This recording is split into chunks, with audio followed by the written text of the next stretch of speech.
Hello. Uh, Welcome. I don't know if anybody is out there. I'm going to try to bring up chat right now. Give me a couple seconds to get things situated.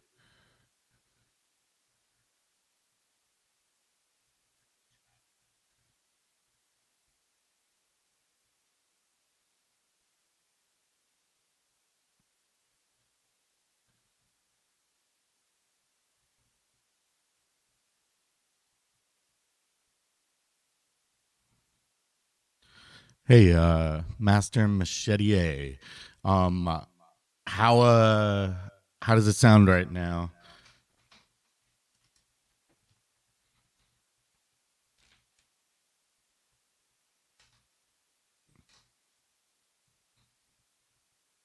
Also, I'm gonna plug in an audio source real quick to see how it sounds in conjunction with my voice.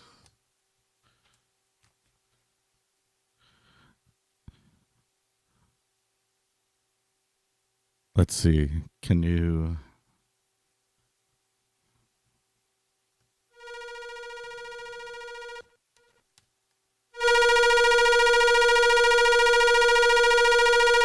How's that?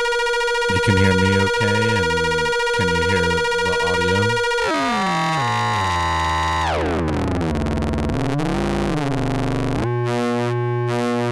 Yeah, a little bit of sound.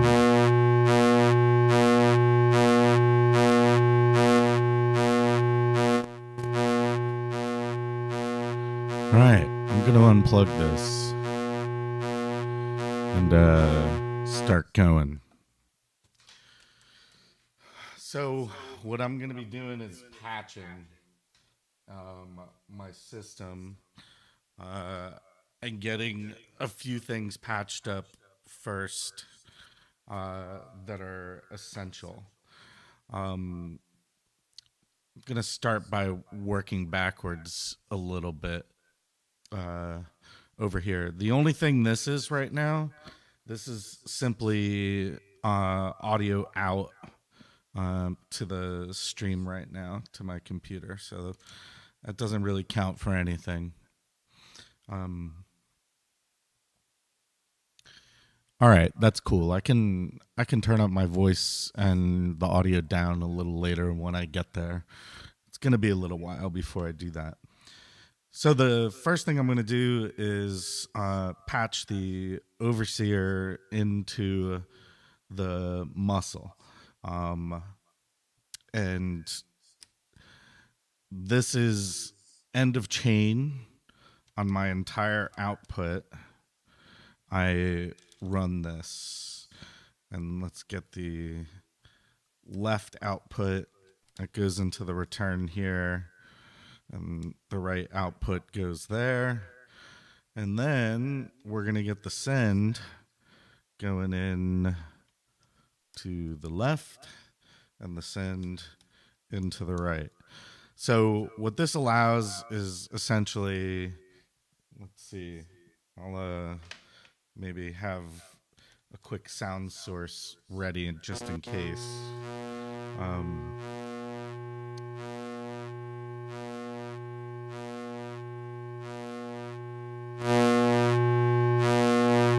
there we go. All right, so this allows me to filter end of chain, as you can hear. Filter down, filter up.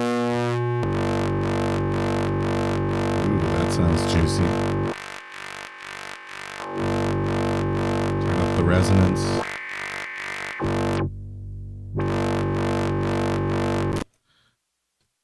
Okay.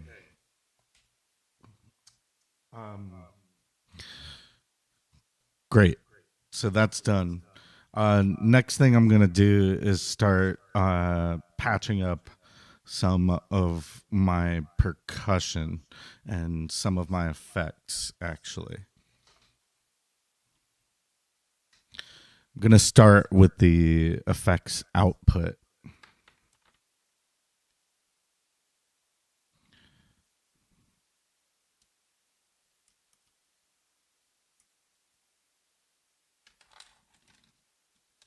measuring cable length here. So I'm going to take my left output and I'm going to go into this Shockmot high pass module and my right output and go in there too. This high passes at 100 hertz. And the reason I do that with the effects is so it doesn't get too muddy. And I'm not throwing effects on any bass that's below 100 hertz. It's sort of inconsequential, but I feel like it helps a little bit when I'm performing. So I'm going to leave it.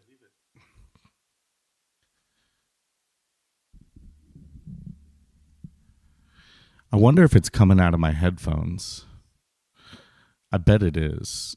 I bet the microphone's just picking up the sound from my headphones. I'm using open back, so is it intolerable or is it all right?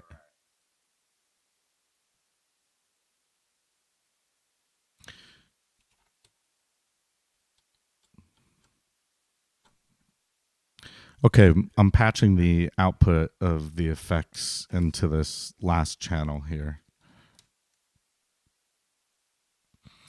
This is a little tight. I think I might put a slightly bigger.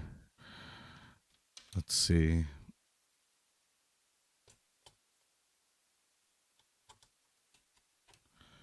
That one just happens to be a little bit looser. It's supposed to be the same size. All right. I also threw a gate onto my microphone just to cut out some of the background noise today. Hopefully that makes things a little bit better. All right. So I run most of my drum effects into this ST mix, and then I run them into the high pass and into this final channel here.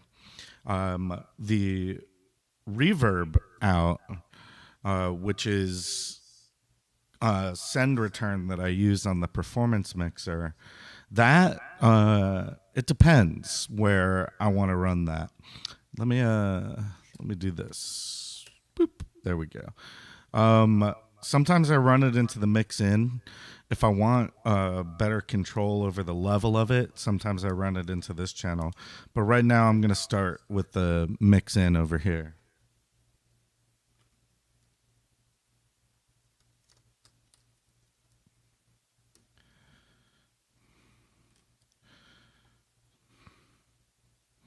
You'll notice that I'm threading my cables through some of these other cables here.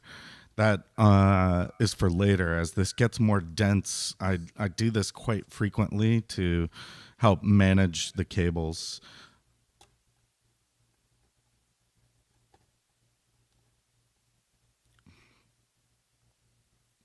Yeah, there's no synth sound right now. I figure just letting a drone go constantly while I'm doing this might be a little annoying or get a little annoying.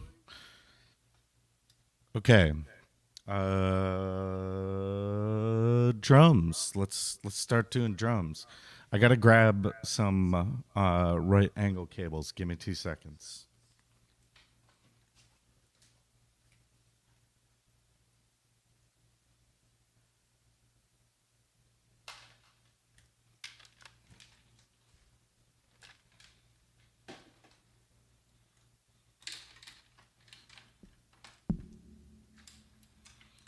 All right.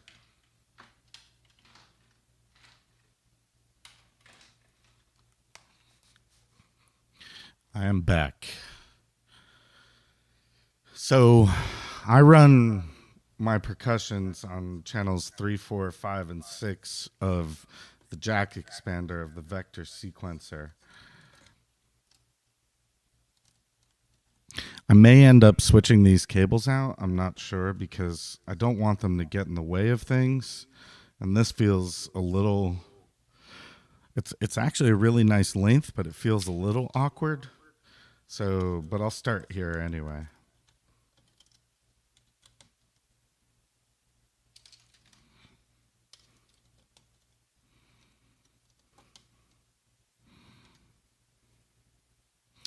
I am running my percussion gates. That says pitch. Okay, I'm in the wrong ones. Yep, these are not going to work. They are not long enough.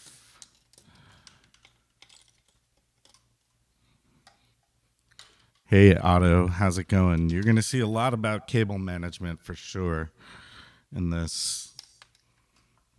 Okay, these are the gates. I'm already liking this better because it hangs over the side and I can get that out of the way of everything.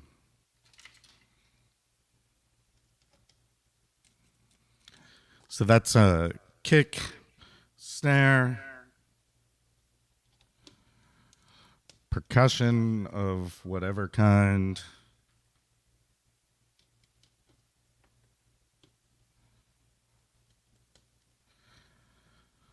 This one feels short. And the last one is hi-hat.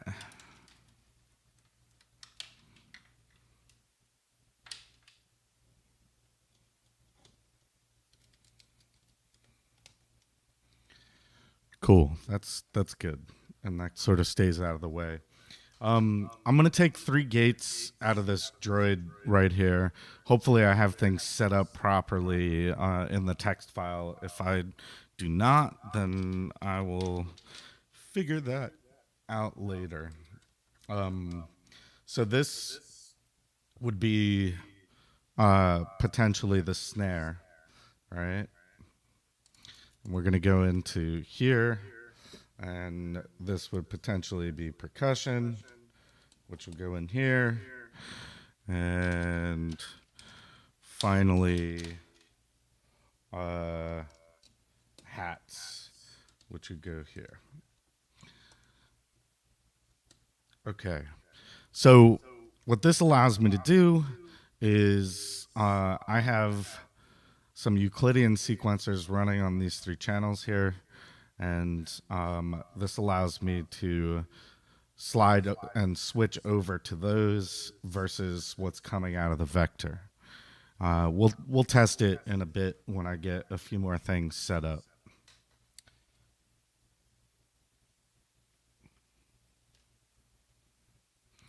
Okay, let's start with the ultra kick. This is the kick, and that's our trig. That might be a little long. I might not need that to be that long. Let's try a short one and see how it feels. It concerns me, the length of it, for when I open and close the case. Seems like it's going to be okay, so I'll leave it alone. Oxy 1 is definitely an interesting looking sequencer. I think it's less expensive, but it doesn't. It's not Eurorack, is it? It's external. I don't know. Let me know. Okay. Next couple things I'm doing. Let's patch some of these other guys, actually. So let's go snare. And these are new modules. That says trig, so I'm in there. Yeah, it's external. Yeah, I thought so. I mean, if that's something you want to do, excellent, you know. This is for hi-hat, and I don't feel like that's long enough, so I'm going to go here and go there, because I want to stay out of the way of these knobs here. So far, that's looking pretty good to me. And then the percussion goes over to this Platts clone.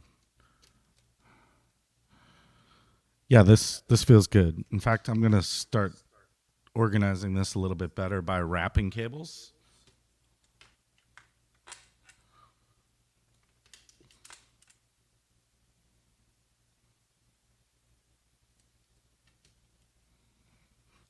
Boom. See how nice and tidy this is now?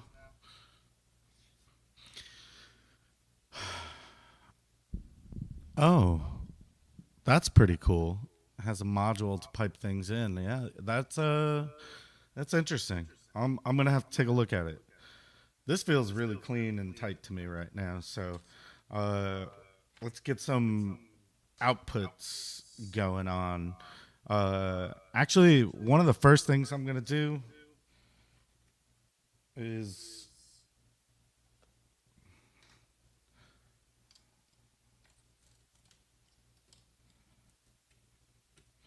I'm gonna patch this duck, which sends a inverted envelope from the Ultra Entity Kick, an offset inverted envelope. So it's inverted, but it's above zero. That comes from the pitch decay envelope. But I'm actually just going to use it as a trigger. I want a slightly longer cable.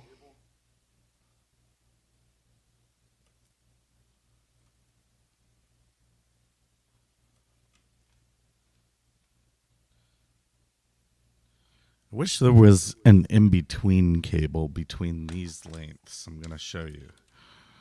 So I don't think there is one right now.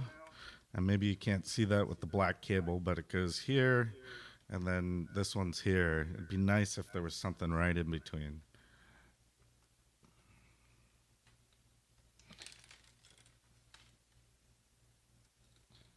So the reason I'm patching this envelope, I'm patching it to this Pons Asinorum as a trigger, and that will become apparent later on as we get a little bit deeper. I'll revisit that. Okay, so I'm going to patch some of the outputs of these drums.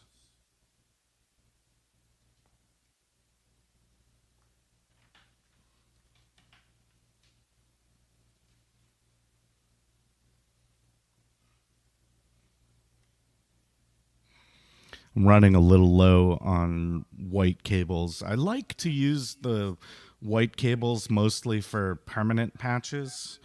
Um, so that's why I have a lot of white cables. But I feel like I'm not going to make it if I use all of them for everything. So I'm going to use black on these outputs. All of these outputs go into these mults here. So I'm going to plug the kick in there. I'm going to plug the fracture, which I'm using as a snare, into two. Boom. And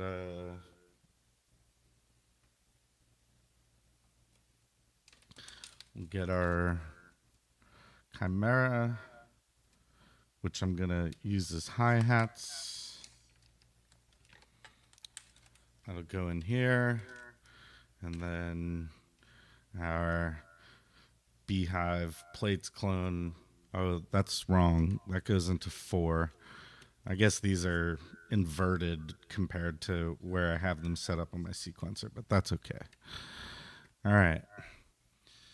So now that these are all in the mults here, what I do is I take a copy of channel 1 and put it in here. Copy of the gate of channel 2. I'm sorry, this is the output, not the gate. And go into 2. Copy of the output of 3. And go into 3. And a copy of 4, and I go into 4. So essentially, I'm routing the output of all of these voices into this maze right now. Now I'm also going to run them into my mixer.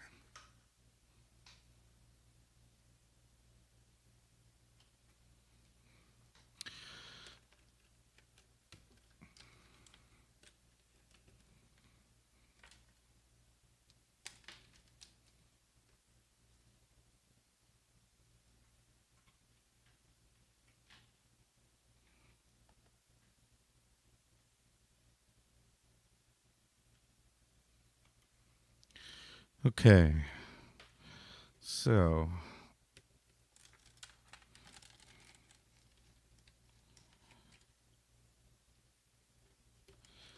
there we are with those. Here's my kick. Here's my snare, which I'm gonna loop around. Here's my percussion voice.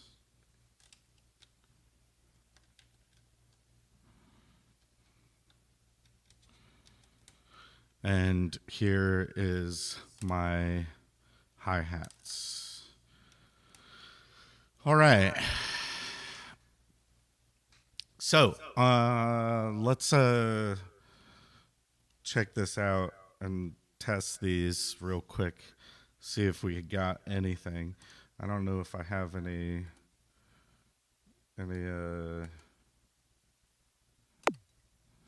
presets or anything going on right now, so I'm not really sure.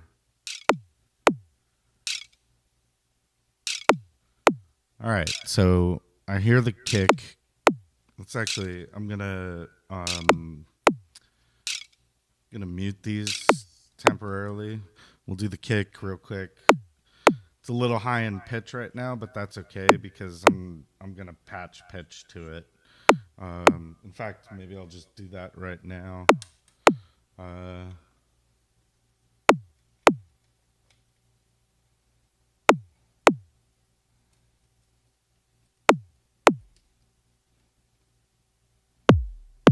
There we go. And now we have a little bit of kick. So there it is. All right, there's the kick. Let's bring on the fracture real quick.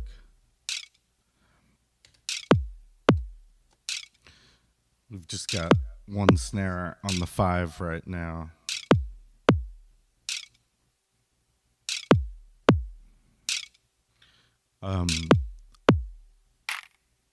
There we go. I'm not really going to mess around too much with this just yet.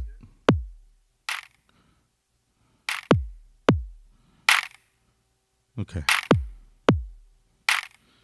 All right. And the Chimera is on channel 4. Let's go to the hi-hats.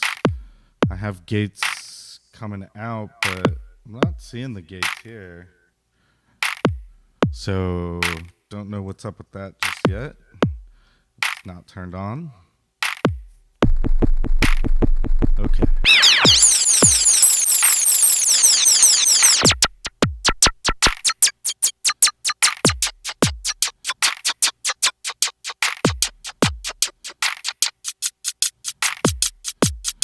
Good enough.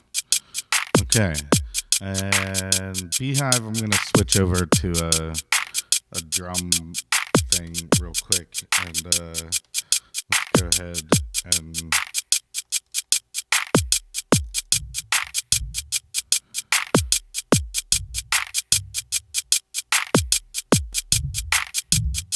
All right, it's making some kind of noise.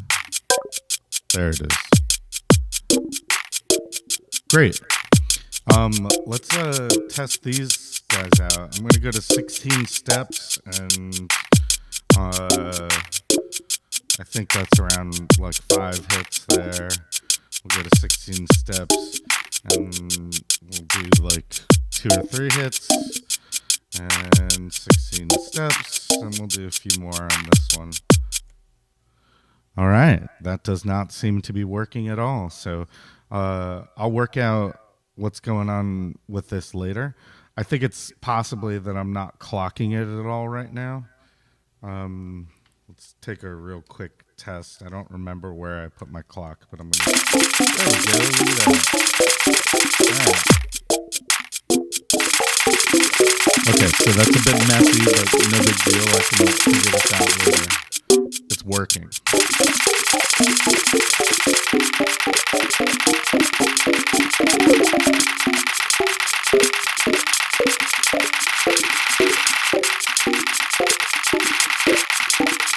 All right, good enough.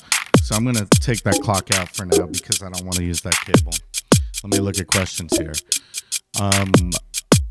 All right, so my voice is quiet, but not too bad. Okay.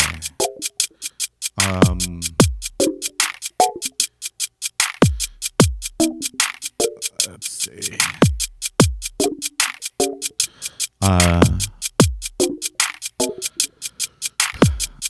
To left, if some Buchla inspired function generator thing. I'm not really sure what you're talking about. All right, well, cool. I've got some sound. Now that I've done that, I'm gonna patch up a couple of these effects that I have here. So let's test that out.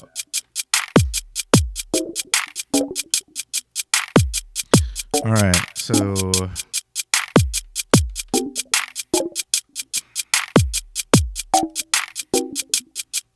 first thing I'm going to patch up is the crush delay.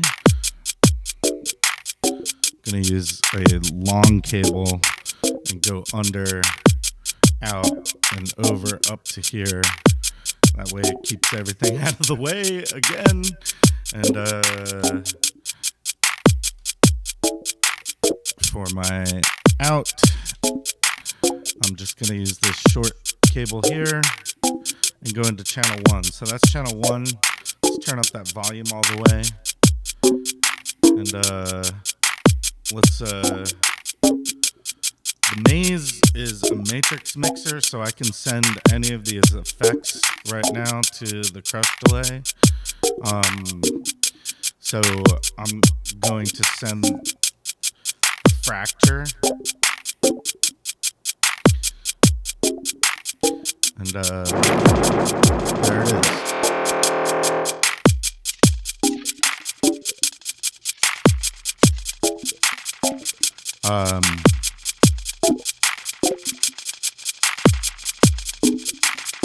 Let's shorten up the decay on the fracture a little and turn down the volume of the other things a bit. Actually, I'll just mute them. And there's our delay. Okay, so cool. Delay is gonna be effect 1. Right now, I'm actually only gonna set up 3 effects for this. I may set up a 4th. I just am uncertain how I want to do that just now. So the next one to go is gonna be we'll do the twist next.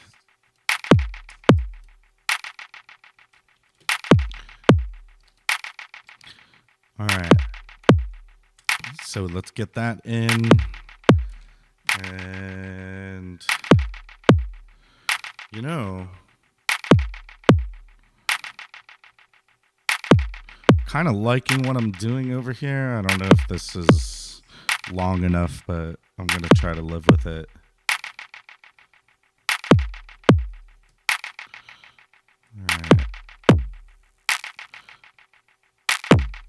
All right, that's already working. You see here I have the kick, the snare, and the percussion are routing to this. So I'll turn the percussion back on. And sound-wise, what we're getting out of this right now is vocoding. You can really hear it if I...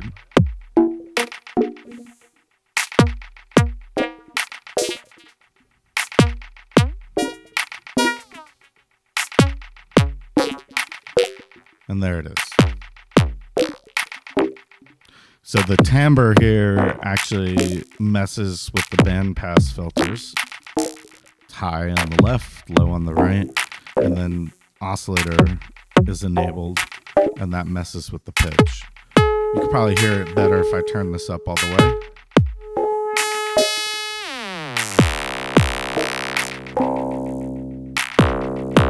There you go. Let me look at your comments a little bit.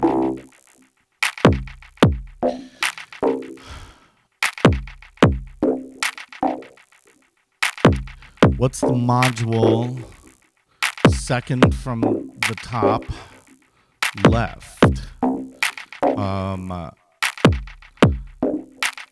Are you talking, this is the top left? This would be the second module? Oh, Otto, you already answered him. Thanks. Okay. All right, so I now have these effects going, and what's really cool about Maze is you can hear these effects happening. I'm not modulating or doing anything yet, but I can instantly turn them off. They're gone. And there we go. Off. On. I'm going to turn them off for a moment. All right, and let's get the dark matter patched. I'm going to do that on channel 3. And I'm undecided right now which output that I'm going to use from the dark matter. But I'm going to start with the X fade.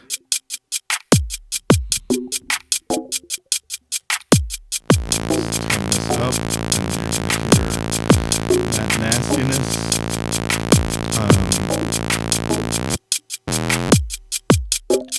Okay, let's throw in a few settings here, and let's send that to kick.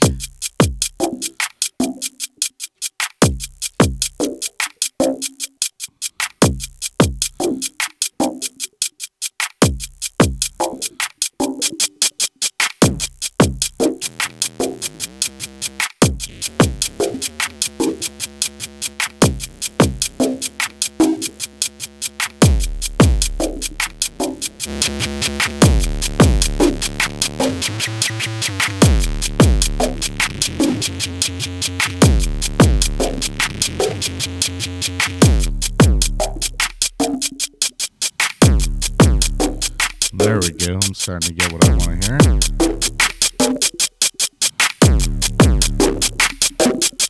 Nice. Cool. And again, I can instantly disable that or go to some other routing.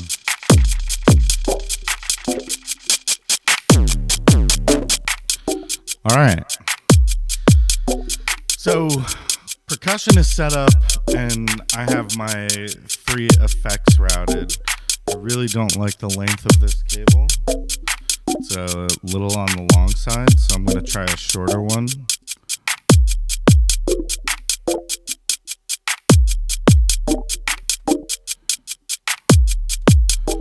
Yeah, that's working for me.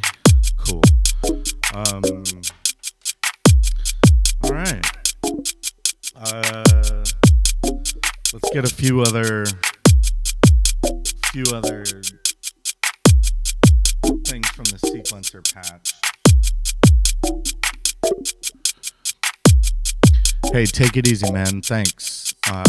Yeah, who knows how long I'll be going. I'm not really sure. I've got a lot to patch up here, so could be a while. All right. I patched pitch for the kick. I'm not going to patch pitch for anything on any of these other modules just yet, because for the percussion modules, I usually use pitch as stepped modulation, except for the entity kick, which I use as pitch because that tracks 1 volt per octave, and it's really nice. So right now, what I think I'm going to do is patch some of these outputs here. These are velocity outputs, which don't have to be used for velocity, but I actually do use them for velocity. So we'll go, let's see what the shortest cables here are. There's always a slight difference in cable size.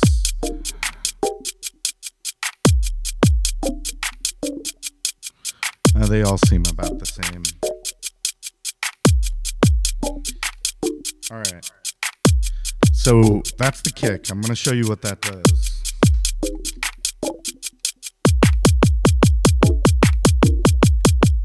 I have a lot of swing right now, so I'm going to turn down the swing a bit.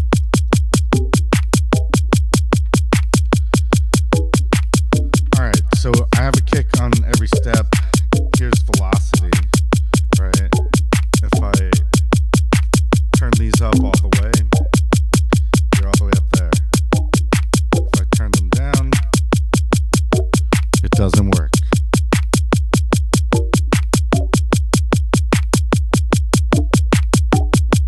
Very weird.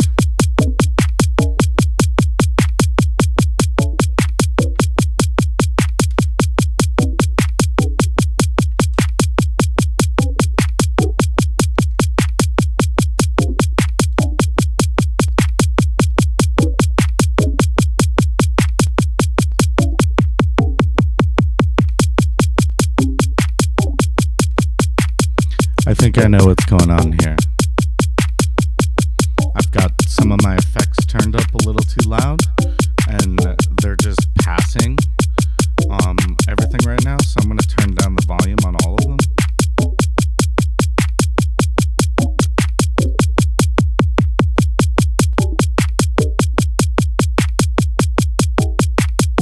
Apparently that's not the issue.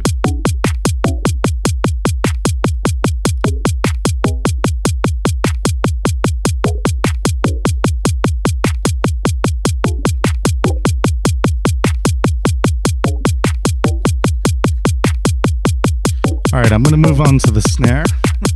I'll come back and figure that out.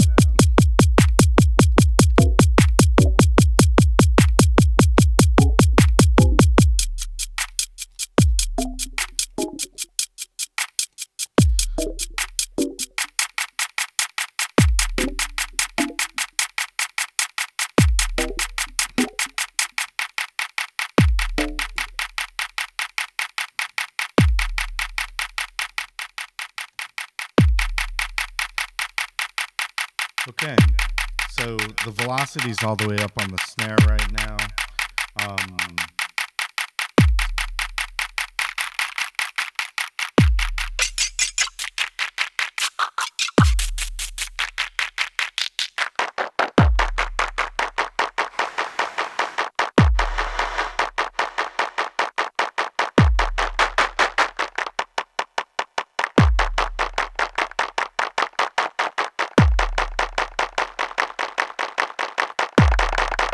Just messing around a little bit with the fracture here.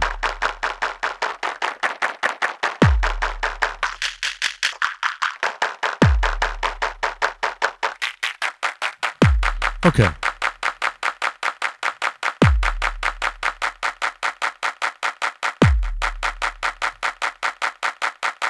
I'm going to switch this down to 8 steps just to make life a little easier.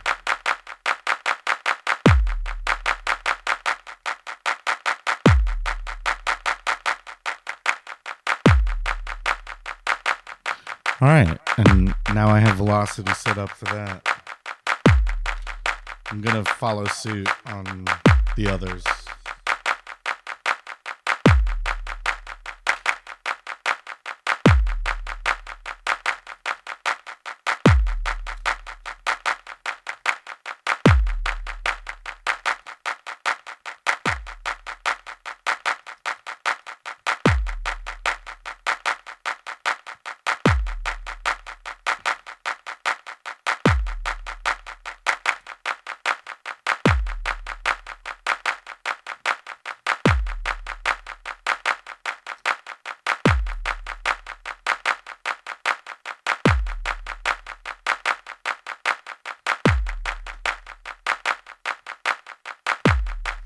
Now, I know Chimera has some built-in velocity tricks, but being able to program those on the hats for me is a little bit more fun.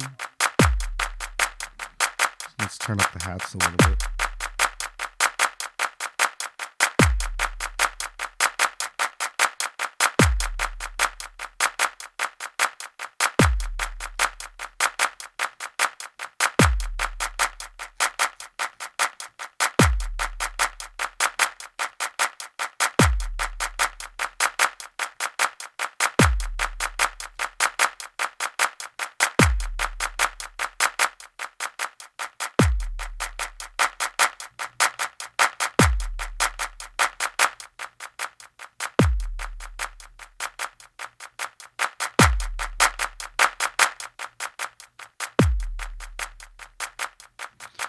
This is very bizarre. I wonder if I routed something wrong on my multiples here.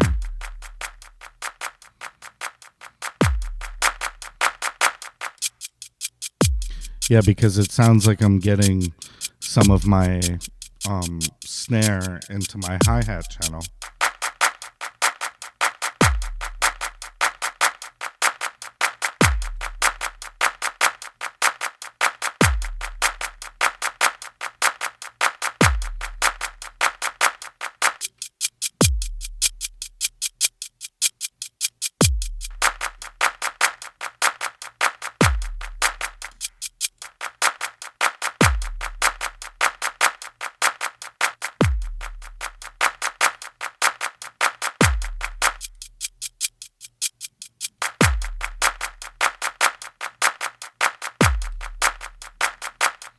Yes, I don't understand what the heck's happening there right now. I have all my effects turned down, and definitely sounds like something's going out the wrong channel. So let me check these cables that I've already tightened up.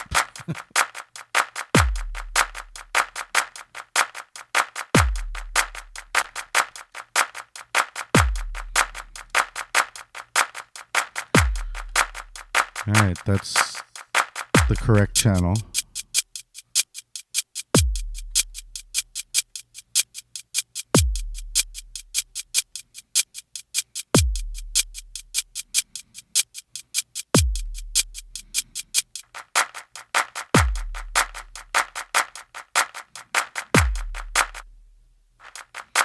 Shouldn't be getting that out of that channel at all.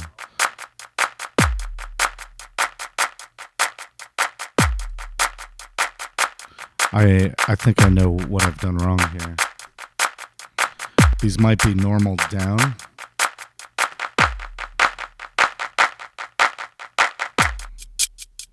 Yep, that's what it looks like. They are normal down. Okay. Great.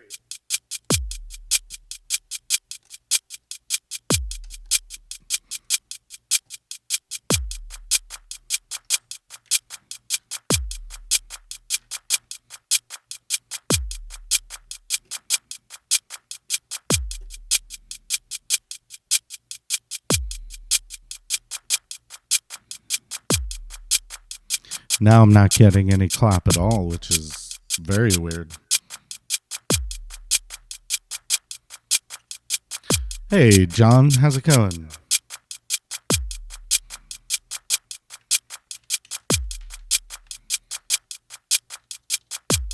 I'm going to go ahead and set up this channel for the kick velocity, even though I know it's not working right now. Doesn't matter to me because I know this will work once I sort everything out. Okay.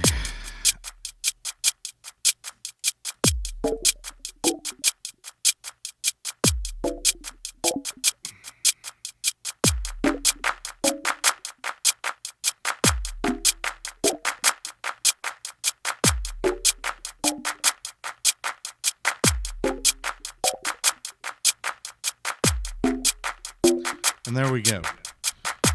All right, so apparently on these 2 HP mults, you can't just plug in anywhere. The signal you're multing, I guess, breaks after these inputs. If you put in new inputs, it breaks it all the way down for, I guess, all 8 outputs. Okay.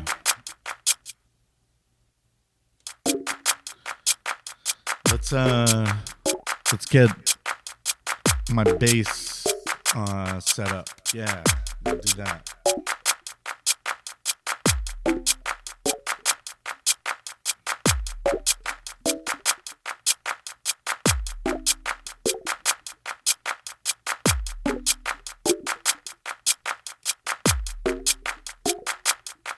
That's a pitch going into the Brenzo. And then I'm going to take the final out and go into the local florist. Oh, dear me. No, I'm not. I'm going to take the final out and go into the LXD. I'm going to try the 6 dB first.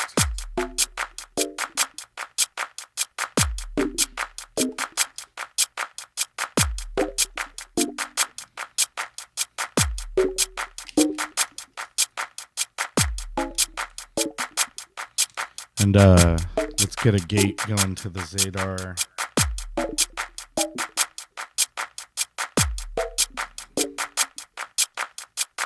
It's a little short.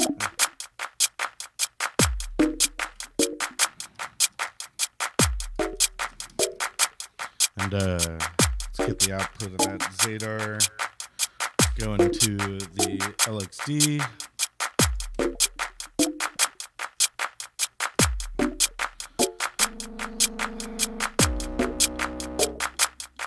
Alright, I hear a little something. Good.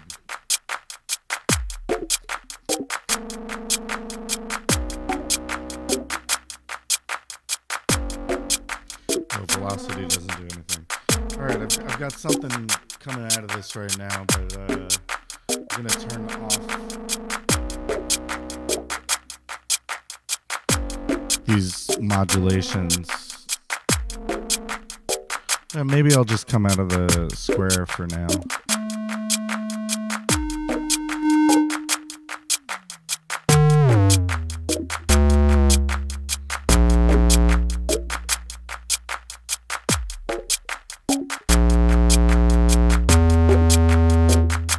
Good enough.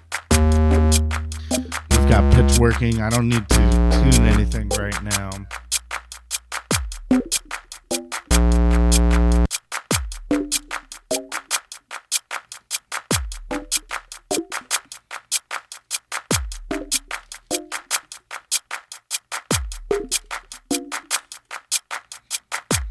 I'm going to come out. I just ran the Brenzo into the local florist after the LXD, and I'm going to come out of the local florist mix.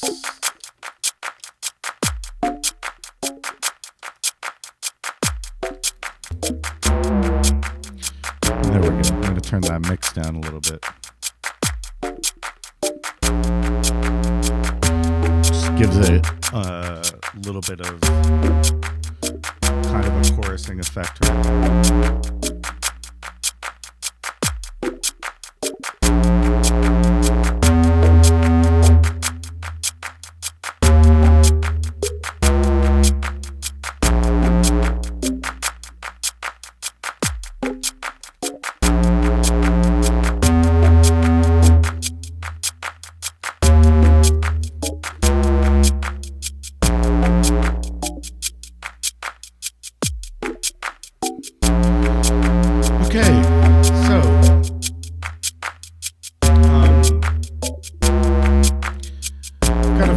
Patched up. I patched up my reverb output, but I never patched up the input, so I'm going to go ahead and do that now.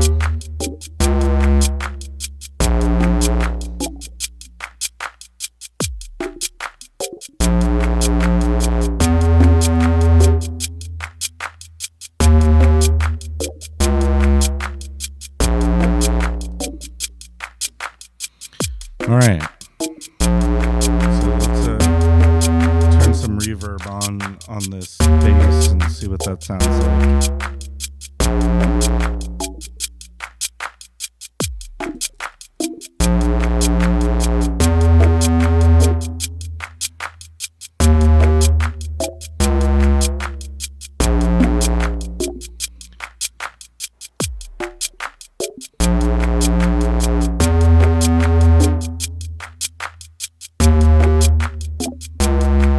Would help if I plugged into the input.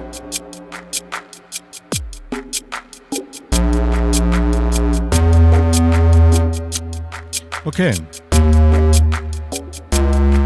So I'm gonna do something that I do in my system that's a little bit more advanced right now. I mentioned it earlier in the video. With the kick, I'm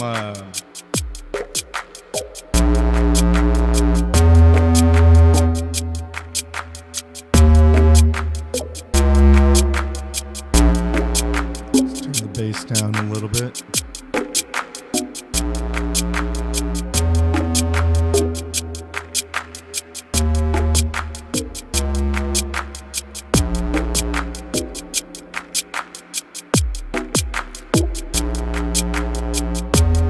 Velocity's working on the kick now. It was probably that issue that I had with the mults. Okay, so out of the kick, I'm running the duck out actually here as a trigger into the Pons Norm. Actually, you know, yeah, to the Pons Norm. And I have that set in ramp mode right now. Something I often do is sidechain a lot of things from this processor. One of the things I sidechain is my reverb. So you can hear that if I turn it way up.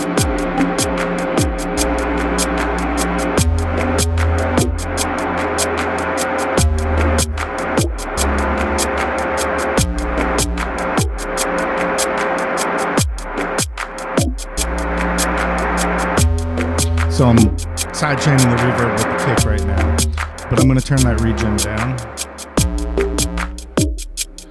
This way, I get reverb, but it cuts out when the kick hits, and it keeps the mix a little bit cleaner. If I prefer to not have the kick, I could always trigger this with something else. Doesn't matter, but right now, I like using the kick, so I'm good there. Gonna go for a shorter cable here.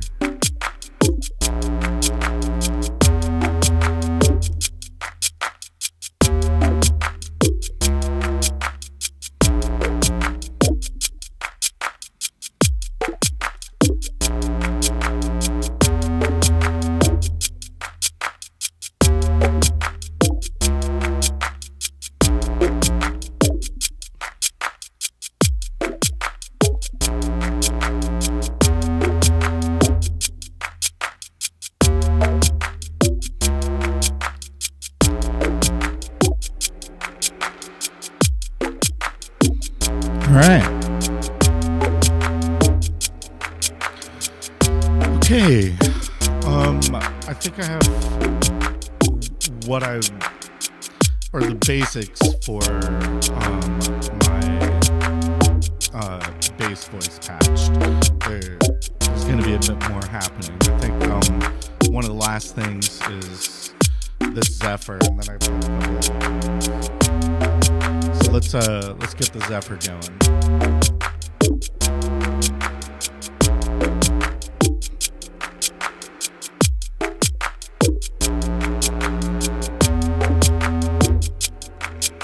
I'm gonna grab the pitch for the Zephyr, and I'm gonna jump on top of this little wrapped up bit here. Go into the Beast Chalkboard. And then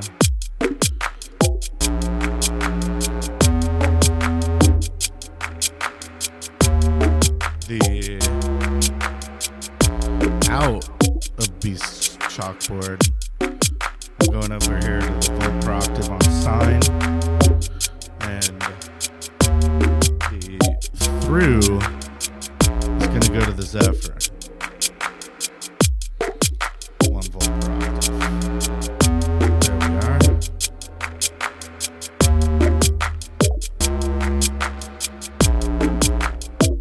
And for now, I'm going to take the Z-Wave out and go into the LXD also. I'm not going to overcomplicate this patch just yet with any kind of effects. I just want to hear it making noise.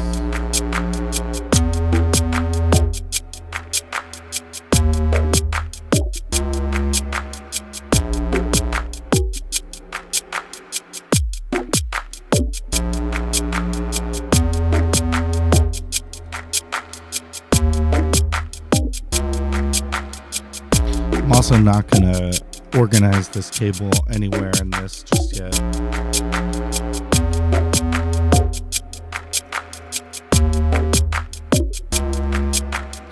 So I think that is set up to my lead at the moment. I have to grab a gate.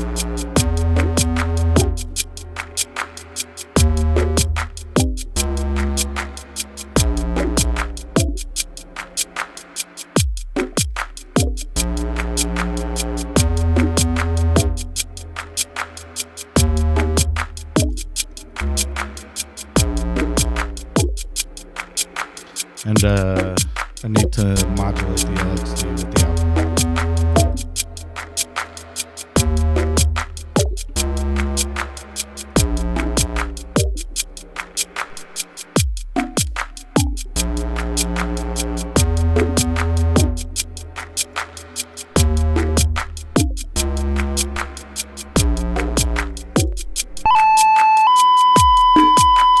Okay.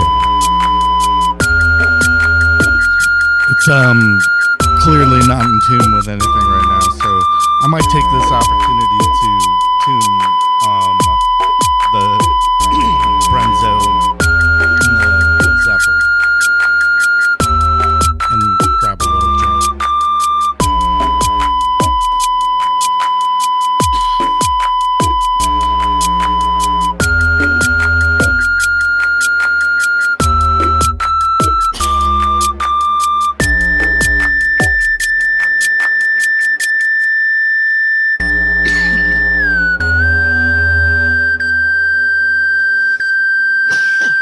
Excuse me. My apologies. All right. So I've got the lead set to a C4 on the output right now, and I'm going to use the Mordax data, which is off screen, here to tune this guy.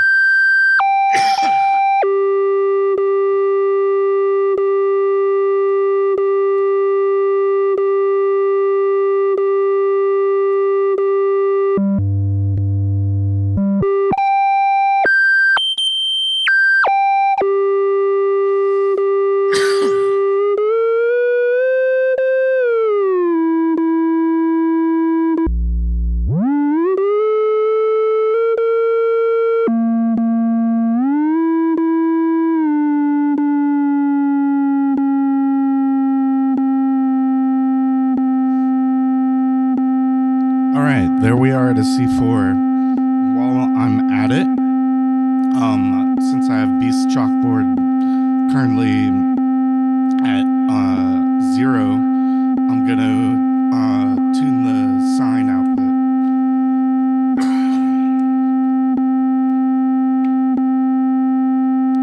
And I'm actually gonna tune that to a ratio of C, so I'm gonna tune it to G.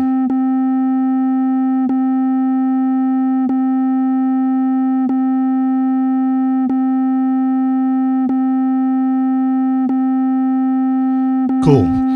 That's tuned. Let's hear the effect on that real quick.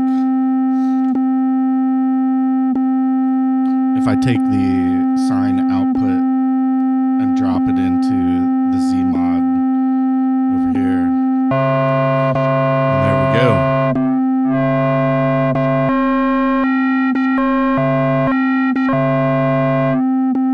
Cool. This is the index that I'm turning up. Doesn't really sound tuned to a G, does it? I mean, it sounds more dissonant than I feel like it should. One moment.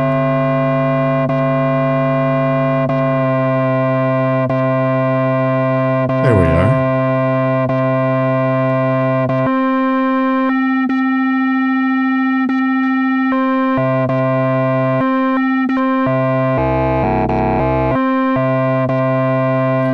Alright, I'm going to turn that down, and I'm going to go and check on our bass.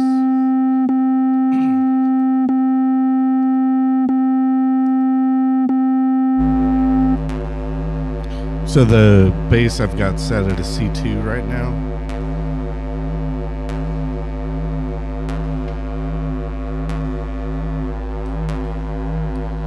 it's all the way down to a G1.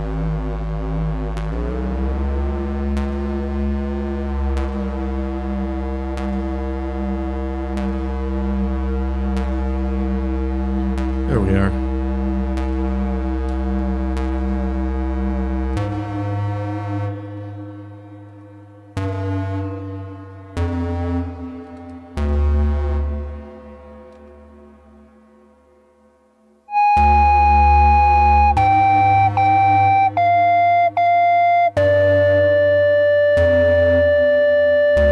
Put a little bit of reverb on the Zephyr for a sec here.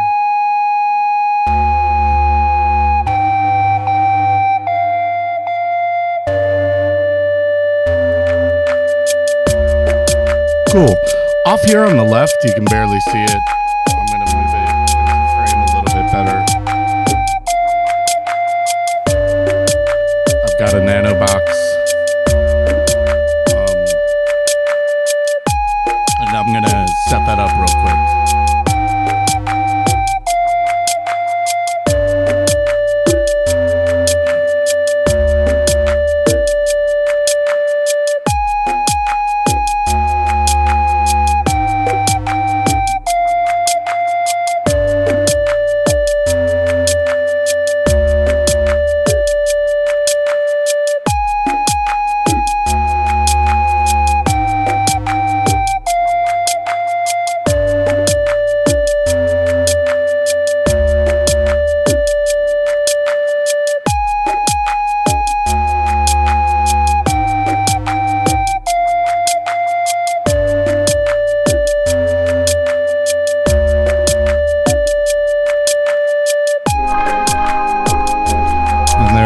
We have a little bit of nanobucks.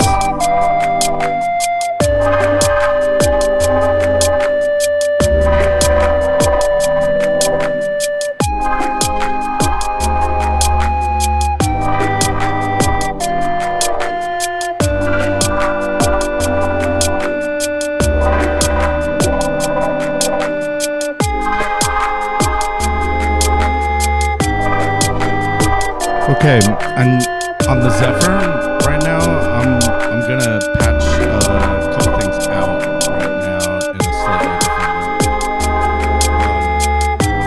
I'm gonna take the Z-Wave out.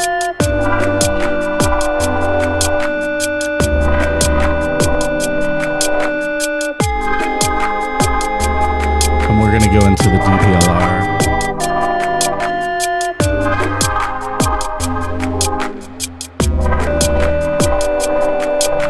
And I'm actually going to repatch one of the outputs of the DPLR into the FM on the Zephyr and turn that FM up a little bit.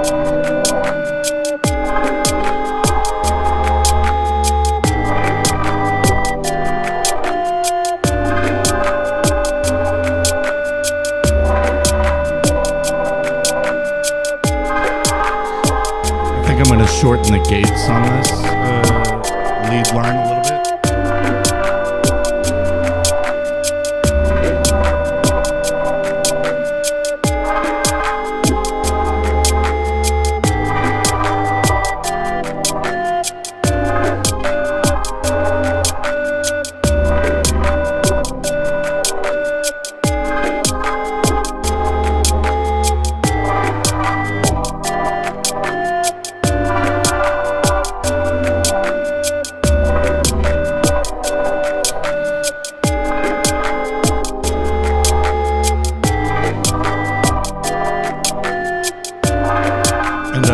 I'm going to modulate the DPLR just a tiny little bit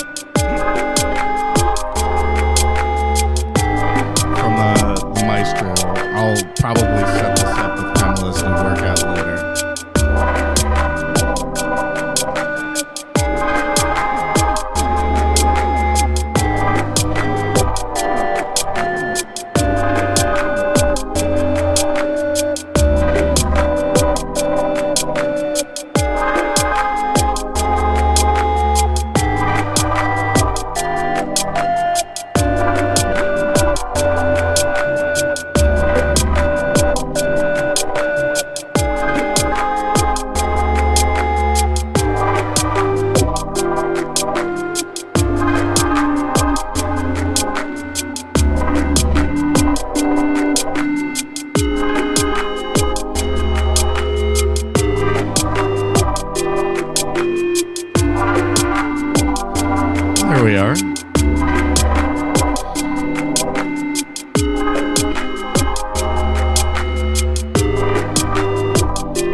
earlier when I set up the overseer and the Desmodus has a FSU button, which is fuck shit up. If you hold that down, it gives you these big reverb swells, and the overseer clearly throws a filter on your entire output. So right now what I did was I switched over to the Euclidean sequencers that are coming out of the droid and into the switch there for a little bit of a difference in percussion. Turned up the overseer, held down the reverb on the Desmodus as well, holding down the on-off button for the overseer, and when I swap this back, I let these go, and that brings me back to everything. It's a transition effect that I like to do. I'm going to read some of these comments. Apologies for not reading.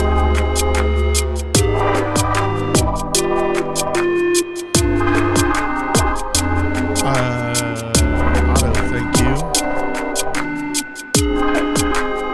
John Hatch, the hi-hat is the Chimera, if no one answered you just yet. I am testing it out. I do not know the fracture or the Chimera at all, really.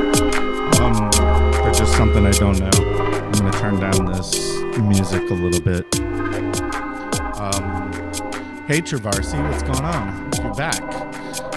Yeah, I can turn up my mic a little bit. I think I just did that. I turned down the music a little.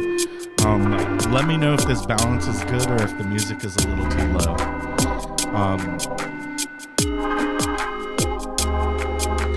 So yes, I am preferring the Nanobox to the Polycinematic Forestine and High Forestine.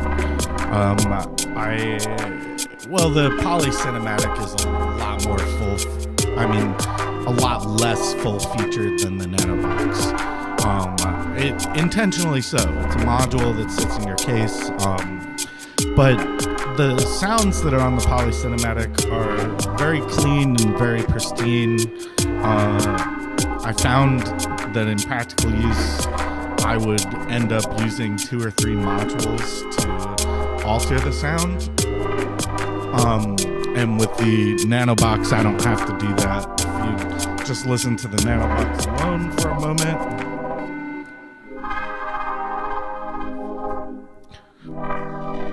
It sounds pretty nice. I worked on this patch a couple days ago.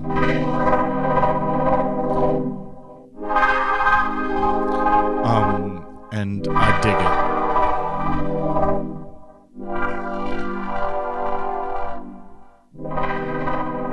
it. So I'm gonna turn that back down again. So is that balance good right there, or are we still getting muffled? Let me know.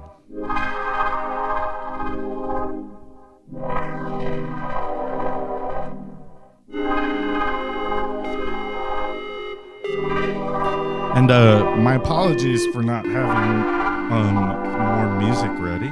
I'm just not. This is just a test patch at the moment.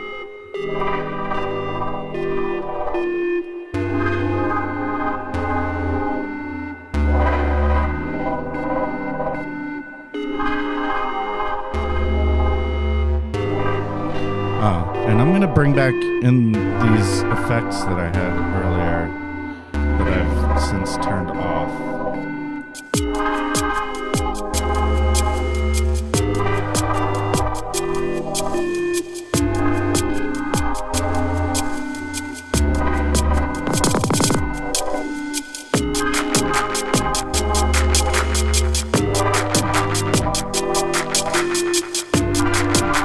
So, still more mic, alright. Turn this down a bit.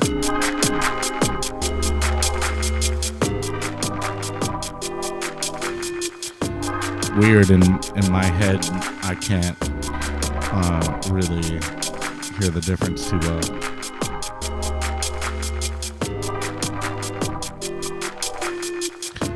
Oh, that's interesting.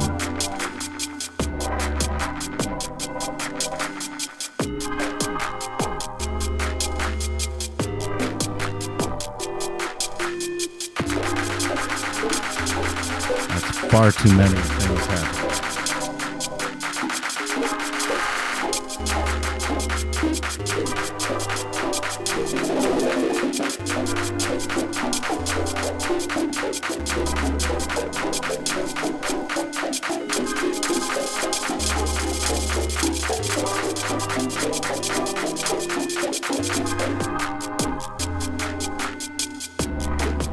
Okay, let's go with a little more distortion.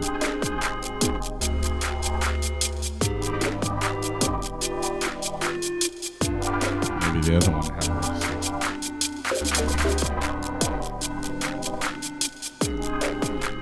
Yeah, that one. So, I haven't set up a couple of things on here right now, the Morphogene and the Arbor, but the Morphogene I have also been controlling with the Euclidean sequencer. Let's see what I can do there.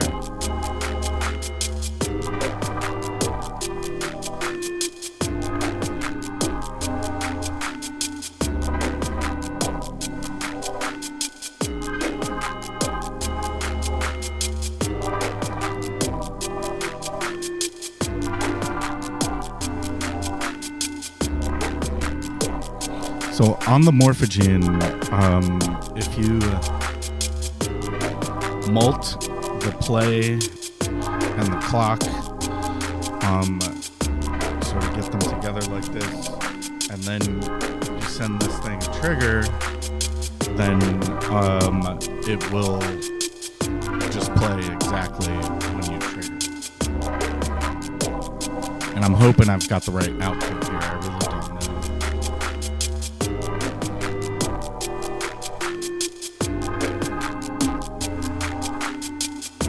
I think I do.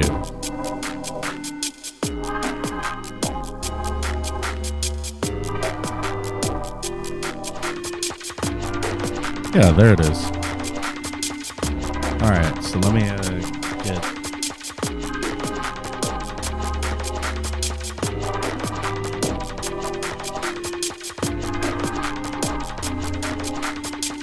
I believe it's this modulation source, which is from that Euclidean sequencer on channel 1 on the Droid. I've also got a random value every time it hits a gate, which I can use to manage the organize.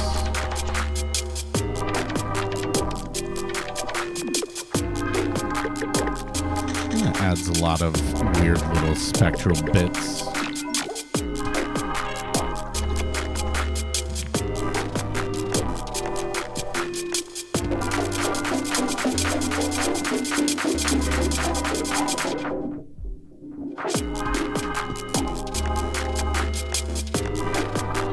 All right. So that's really cool. And right now, my only option that I have to enable or disable this is either volume to mute out the Morphogene, or I use the actual volume, the mix knob that's on the Morphogene itself. One or the other, depending on which feels right for me at the time.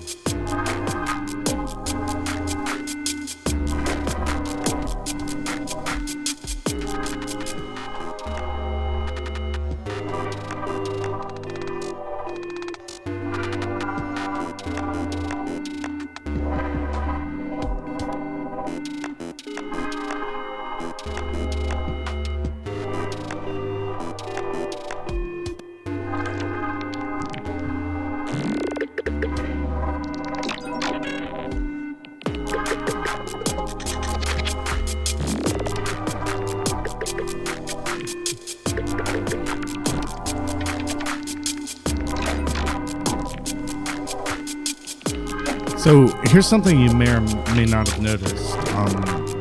The reason I don't have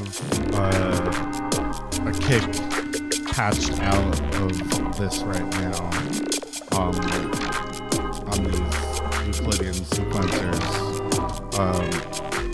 is because the kick is actually being used as a sidechain source for the Desmodus. for the reverb. And as I swap this over to the right, I'm not getting gates anymore, and it opens up the reverb, which is really cool. And then I go back and the reverb gets tamed a little bit. You can really hear that if I turn the reverb regeneration up a ton. And I'll turn it up a tiny little bit so you can hear this.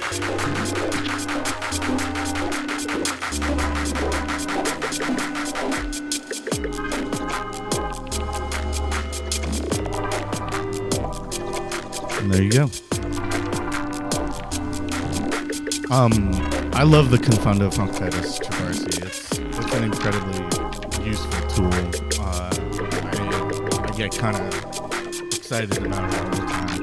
I have to work on these Euclidean rhythms and the clock going into this right now because I don't like what I'm getting out of here. But one of the other cool features of the Confundo is this little button here. If things are a little bit more synced, you can get some extra cool little rhythms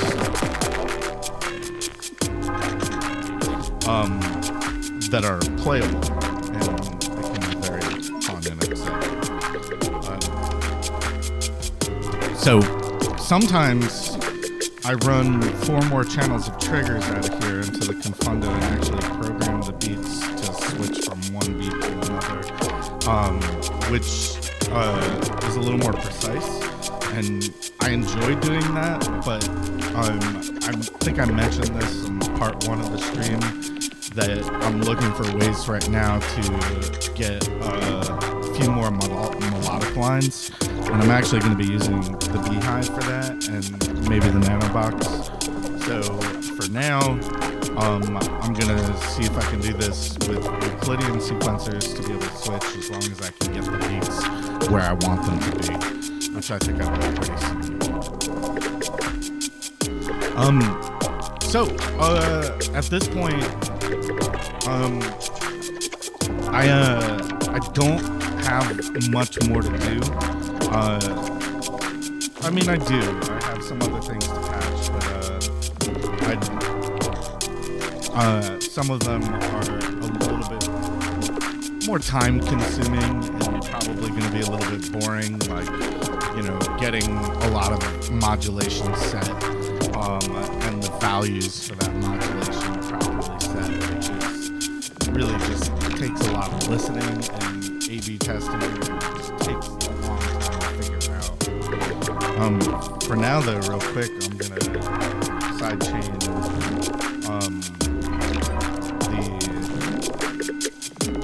the pad.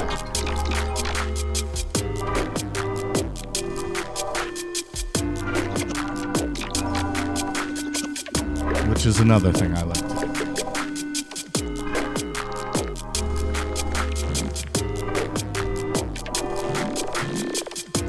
But if anybody has any questions, let me know.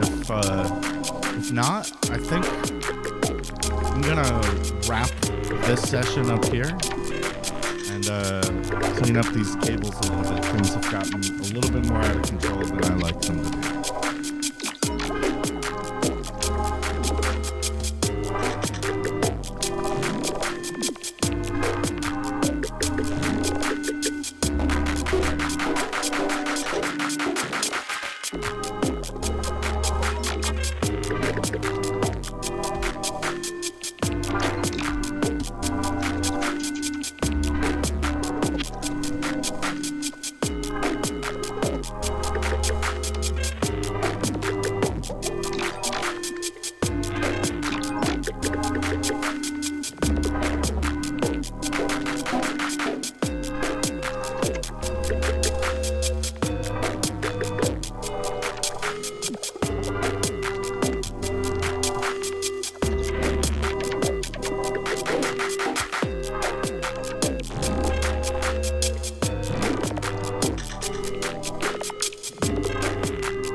A little bit of that Zephyr action. I'm bringing in the fold a little bit.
What is the freeze button again?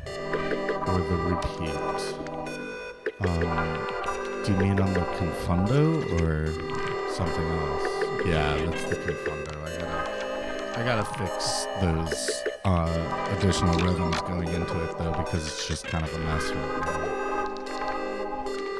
now. Alright folks, I think I'm gonna call it quits. Thank you for joining and asking questions. I hope this will be useful to some folks. Feel free to hit me up with any questions and comments, and I will answer to the best of my ability. Am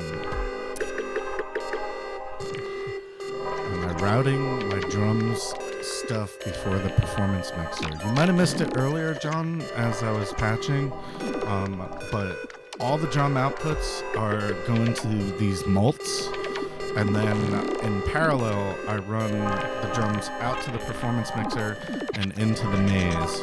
And that allows me to switch in effects. So for instance, let's turn off the pad and lead. You hear distortion on the kick right now. I'll turn down the bass a little bit.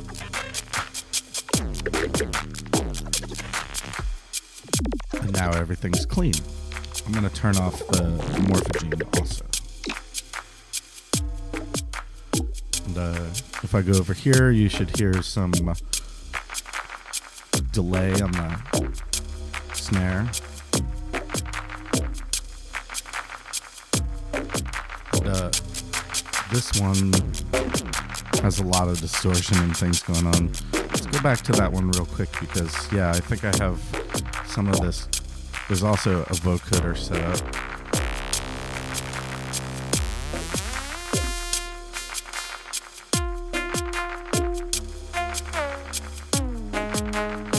I just turned up the settings of the vocoder so you could hear it a little bit more. But normally I keep it around there. And then that allows me to route to the crush delay, the twist here, which I'm using for a vocoder, and the dark matter at the moment. I'm leaving channel 4 open on the maze currently, but I may route that to the arbor or something else, depending on how things are going. Right now it's open. Okay, you got it. Never mind. Okay. Yeah, so, that is about it. That's my performance system at the moment. It's constantly changing. A lot of things stay the same. A lot of this, drum routing through maze and, through the confundo for the gates and the end-to-chain stuff always kind of remains the same. Some of the voices, those go in and out depending on what I want to do, and maybe sometimes I'll swap out effects also for different effects, but for the most part that's it. Overseer's patched end-to-chain. High pass. Fuck shit up with the Desmodus. And bring it all back.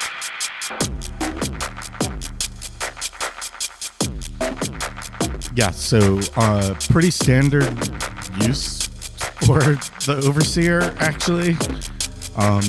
It's mostly used as a transition effect for me to switch different parts, sequences, add a little bit of movement to some otherwise static and boring sequence. Yeah.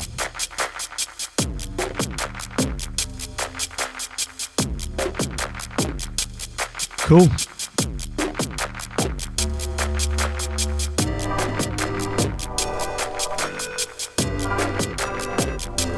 You are welcome. Thank all of you. I really appreciate it, and I appreciate you hanging out. I am gonna go, and I'll see you folks later.